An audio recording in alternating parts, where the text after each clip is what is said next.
या बातमीचे प्रायोजक आहेत MK अप्सरा गॅरेज. नामवंत मिझो कंपनीचे CNG LPG किट बसवून व टेस्टिंग करून मिळेल. आमचा पत्ता अक्कलकोट रोड, लक्ष्मी मंदिर शेजारी, सोलापूर.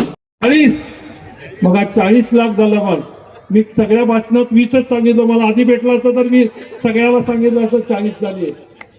तर मला आपल्याला हेच सांगायचं आहे की एवढी किंमत मध्ये एका पत्रकारांनी मला सांगितलं की अण्णा एवढ्या झपाट्याने तुमच्या भागातली किमती वाढल्या, तुमची नोंद ग्रीनिज बुक ऑफ रेकॉर्ड मध्ये केली पाहिजे.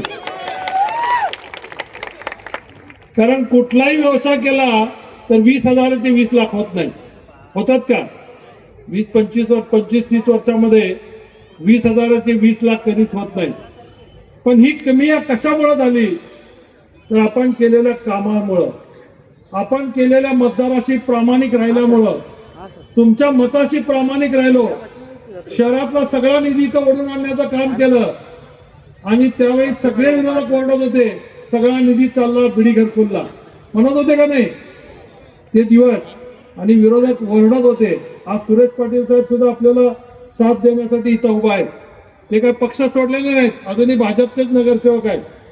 परंतु त्यांनी बघितलं की त्यांना सुद्धा ज्या पक्षाच्या आमदारांनी संपवण्याचा प्रयत्न केला त्या आमदाराला संपवल्याशिवाय मी स्वस्थ बसणार नाही, हे विचार घेऊन त्यांनी आज पेटून उठलेले आहेत.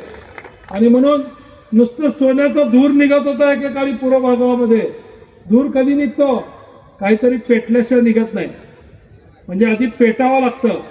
आता जसं सुरेशांना पेटून निघालेले आहेत, आता प्रत्येकाने पेटून निघालं पाहिजे, तरच सोन्याचा धूर सोलापूरमध्ये निघणार आहे. आपल्याला माहिती आहे की भाकरी करताना महिला तव्यावर भाकरी टाकते, तसंच ठेवली तर काय होती? जास्त वेळ ठेवली तर भाकरी काय होत आहे? करपते ना.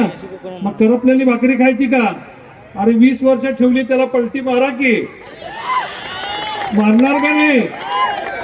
20 वर्ष ठेवलेली भाकरी आता करपलेली करपू द्यायची नाही, त्याला पलटी मारायची आणि चांगली भाकरी खायची. महेश कोटेंनी स्वप्न बघितलं नेहमीच बीडी घरकुलच्या लोकांसाठी. त्यांना नागरी सुविधा मिळवून देण्यासाठी स्वप्न बघितलं, त्यांना चांगलं शिक्षण होण्यासाठी स्वप्न बघितलं. आपली मुलं आज चांगल्या हुद्द्यावर आहेत, फॉरेन कंट्रीज मध्ये आहेत, डेप्युटी कलेक्टर झालेले आहेत, अनेक डॉक्टर आहेत, वकील आहेत. हे गरिबांची मुलं शिकून हे मोठे व्हावी हे तात्यासाहेबांचं स्वप्न होतं आणि आज हे स्वप्न पूर्ण होत असताना मला मनापासून आनंद होत आहे. तात्यांची एकच इच्छा होती की त्यांना त्यांच्या पदरी कधीतरी आमदारकी मिळेल. अनेक वेळा त्यांचं नाव आलं आणि नाव गेलं. मी सुद्धा बराच प्रयत्न केला. एकदा आपल्या भागातून उभारलो, दोनदा तिकडे उभारलो, 3दा पराभूत झालो, परंतु मी कधी जिद्द सोडली नाही आणि ते जिद्दीमुळेच मी हा भागाचा विकास करू शकलो.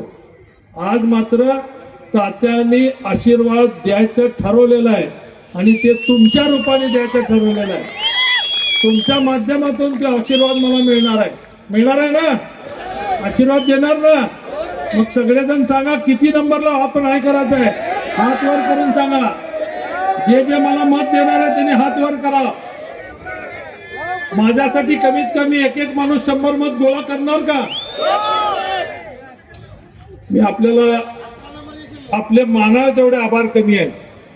कारण या शहराला महेश कोटेची ओळख जर कोणी करून दिली असेल तर मी नेहमीच सांगतो ते बीडी घरकुलनी करून दिली. बीडी घरकुलनी जर मला साथ दिली नसती तर महेश कोटेला शहरामध्ये कुणी ओळखलं नसतं.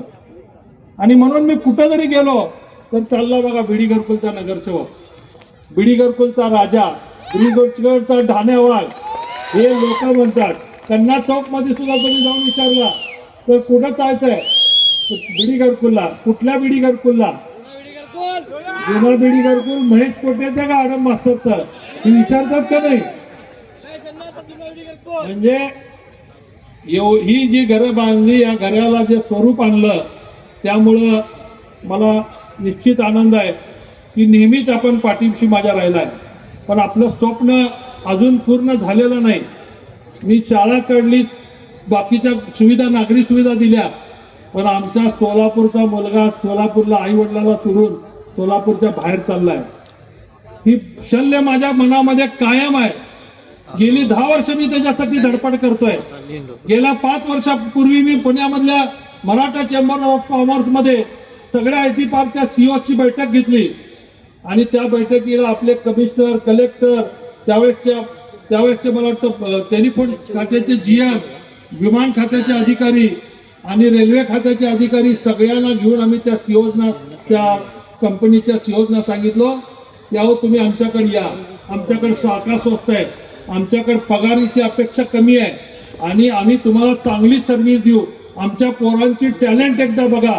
म्हणून 5 वर्षापूर्वी मी ह्याच पालकमंत्री होते, त्या पालकमंत्र्याला सुद्धा त्या मीटिंग मध्ये घेऊन गेलो होतो. मी त्या शिवसेनेचा जिल्हा प्रमुख होतो. यांनी गेल्या इलेक्शन मध्ये जाहीरनाम्यात सांगितलं होतं की मी निवडून आल्यानंतर आयटी पार्क आणू. म्हणलं होतं का नाही? विचारा त्यांच्या कार्यकर्त्यांना, काढून बघा त्यांचा गेल्या वर्षाचा अजेंडा. त्यांनी जे हमी दिली होती लोकांना, आम्ही निवडून आल्यावर काय करणार आहे, त्याच्यामध्ये आयटी पार्क सुद्धा आणू हे त्यांनी उल्लेख केलेला होता. आणला का त्यांनी आयटी पार्क? केलं का काहीतरी प्रयत्न त्याच्यासाठी? काही केलं नाही. पेट्रोल दरवाढीला कंटाळलात? पेट्रोल भरून खिसा खाली होतोय? अवरेज देखील मिळत नाही? तर चिंता सोडा. आजच आपल्या 4 चाकी वाहनांना सीएनजी किट बसवा व पैशाची भरघोस बचत करा आणि मायलेज देखील वाढवा, तेही कमीत कमी खर्चात आपल्याच शहरात. मान्यताप्राप्त नामवंत मिझो कंपनीचे सीएनजी एलपीजी किट BS6 बसवून मिळेल. तसेच सीएनजी एलपीजी टँक टेस्टिंग करून मिळेल. तुमचा विश्वासच आमचा ध्यास. आमचा पत्ता MK अप्सरा गॅरेज, अक्कलकोट रोड, लक्ष्मी मंदिर शेजारी, सोलापूर. कॉन्टॅक्ट 7385800875 9359828428.